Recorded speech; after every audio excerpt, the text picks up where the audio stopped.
మొట్టమొదటిసారి అంటే పనితీరు సరిగ్గా లేని వాళ్ళు మారుస్తా ఉన్నారు తప్ప ఇలా నియోజకవర్గాలు మార్పులు స్థాన చలనాలు అనేది చాలా స్పష్టంగా చెప్పింది. మొట్టమొదట్లోనే ఏది వర్క్ షాపులు పెట్టే సమీకరణాలు ఉంటాయి. మీ పెర్ఫార్మెన్స్ ఒకటి సామాజిక అనలేదు, సమీకరణాలని బట్టి కొన్ని మార్పు చేర్పులు ఉంటాయి. Major performance point. రెండోది కొన్ని సమీకరణాల రీత్యా మార్పు చేర్పులు ఉంటాయి, దానికి సిద్ధం కండి. చాలా స్పష్టంగా అప్పుడే చెప్పాడు. అది అర్థం చేసుకో. నేను ఆ రోజున కూడా ప్రస్తావించాను.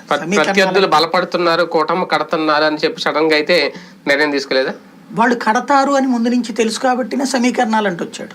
ముందు నుంచి కూడా తూర్పు పశ్చిమ గోదావరి జిల్లాలో మీరు అబ్జర్వ్ చేస్తే 2019లోనే ఆ ప్రయోగం చేశాడు అతను.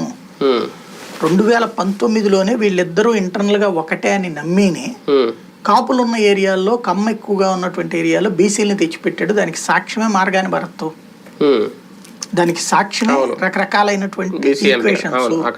ఆరుమూరిని తీసుకొచ్చి మార్చాడా లేదా? అట్లాగే చాలా మార్పులు చేశాడు కదా అప్పుడే. 2019లోనే మార్చాడు. అప్పుడు ఇంత హడావిడి జరగల. ఎందుకు? అప్పుడు ప్రతిపక్షంలో ఉన్నాడు కాబట్టి. ఇప్పుడు అధికారంలో ఉన్నాడు కాబట్టి ఎక్కువ హడావిడి జరుగుతుంది. మీరు రేపు పొద్దున చూడండి, చంద్రబాబు కూడా చెప్పాడు నిన్న చాలా మారుస్తాను. కానీ బాబుది వచ్చేటప్పటికి శృంగారం అని చెప్తారు, జగన్ వచ్చేటప్పటికి విచారం అని చెప్తారు. అది కామన్ గా జరిగే పని. 4 నెలల తర్వాత దాదాపుగా మీడియా ముందుకు వచ్చారు చంద్రబాబు గారు. ఆయన మాటలు కంప్లీట్ గా జగన్మోహన్ రెడ్డి గారు అంటే ఎక్కడ స్కిల్ కోసం ఇది మాట్లాడలేదు, కానీ తుఫాను గురించి లేదంటే ప్రస్తుతం జగన్మోహన్ రెడ్డి గారు తీసుకుంటున్న నిర్ణయాల గురించి డైరెక్ట్ గా ఇండైరెక్ట్ గా కూడా ఆయన చేసి